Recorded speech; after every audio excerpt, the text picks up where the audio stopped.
pemandangan umum yang kita lihat setiap harinya. Pelabuhan-pelabuhan perikanan di penjuru Indonesia. Besar ataupun kecil skalanya, hasil laut selalu datang berlimpah. Hanya beberapa waktu saja di saat musim tidak menyapa, pelabuhan-pelabuhan ini tak begitu ramai. Namun biasanya, satu jenis ikan atau hasil laut lainnya yang tak musim akan digantikan dengan jenis ikan lainnya untuk ditangkap. Inilah potensi perikanan Indonesia, negara bahari dengan lebih dari 17.000 pulau. Negara dengan lautan yang penuh kekayaan untuk digali.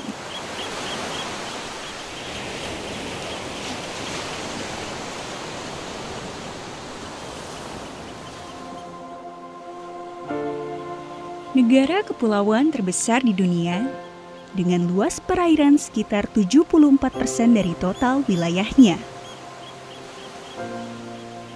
Dengan lanskap seperti ini, tak pelak Indonesia memiliki potensi kekayaan sumber daya laut yang luar biasa, khususnya di sektor perikanan.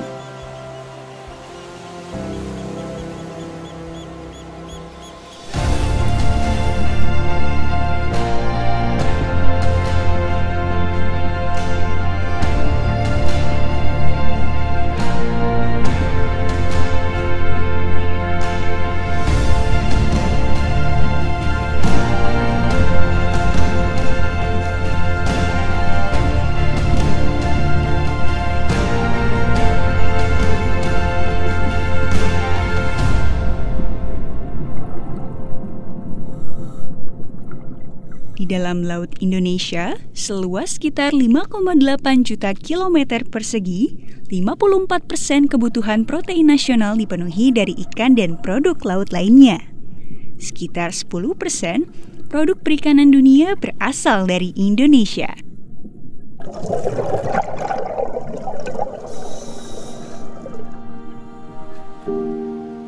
Potensi lestari sumber daya ikan laut Indonesia diperkirakan sekitar 12 juta ton per tahunnya.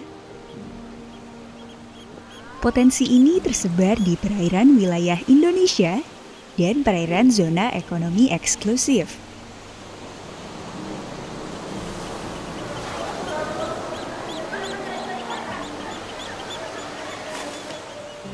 Tuna, cakawang, tongkol, kakap, dan kerapu adalah beberapa jenis ikan tangkap yang bernilai ekonomis tinggi.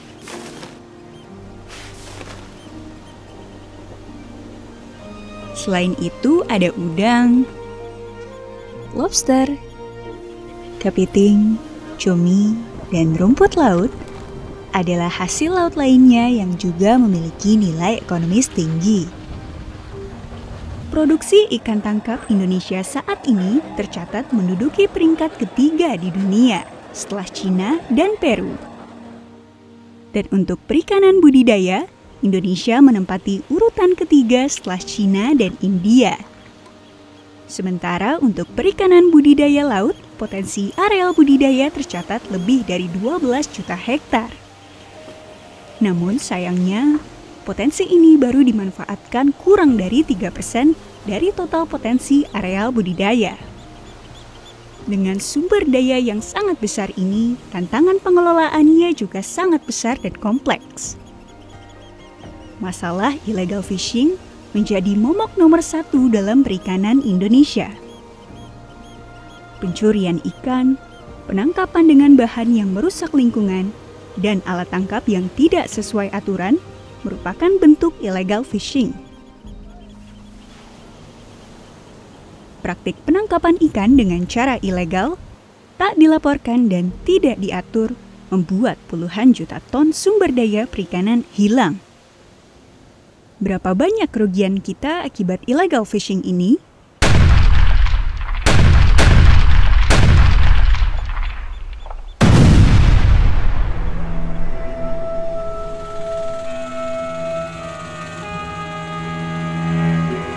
Kementerian Kelautan dan Perikanan mencatat bahwa kerugian negara akibat illegal fishing diperkirakan mencapai 100 triliun rupiah per tahunnya.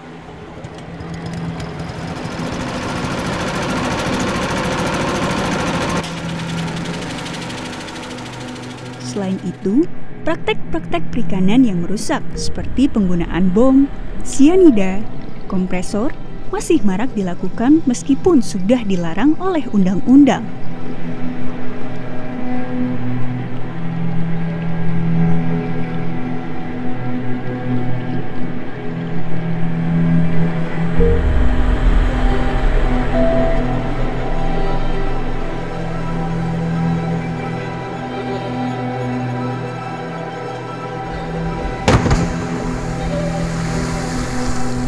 Praktek illegal fishing dan penangkapan yang merusak ini bukan hanya memberikan kerugian secara ekonomi bagi negara dan masyarakat, namun merusak ekosistem dan keanekaragaman hayati di laut lebih cepat.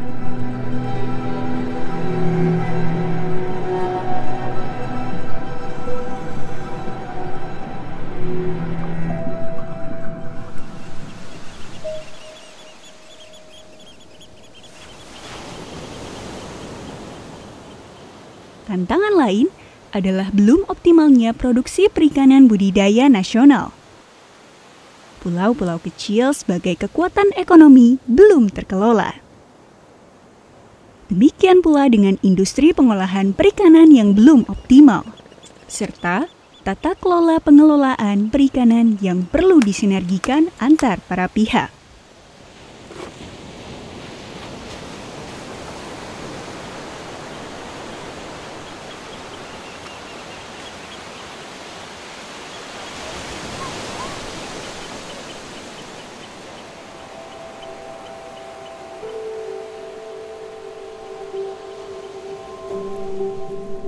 Schooling ikan seperti ini bisa jadi beberapa waktu yang akan datang tidak lagi kita temukan. Demikian pula dengan kesibukan yang terjadi di pelabuhan-pelabuhan perikanan di penjuru Nusantara. Perikanan berkelanjutan untuk menjaga stok sumber daya yang ada, salah satu solusi yang bisa kita berikan untuk menjaganya.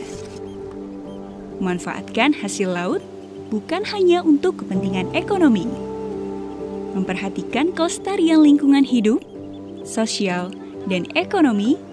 Inilah 3 prinsip dasar yang harus dilaksanakan untuk pembangunan perikanan yang berkelanjutan.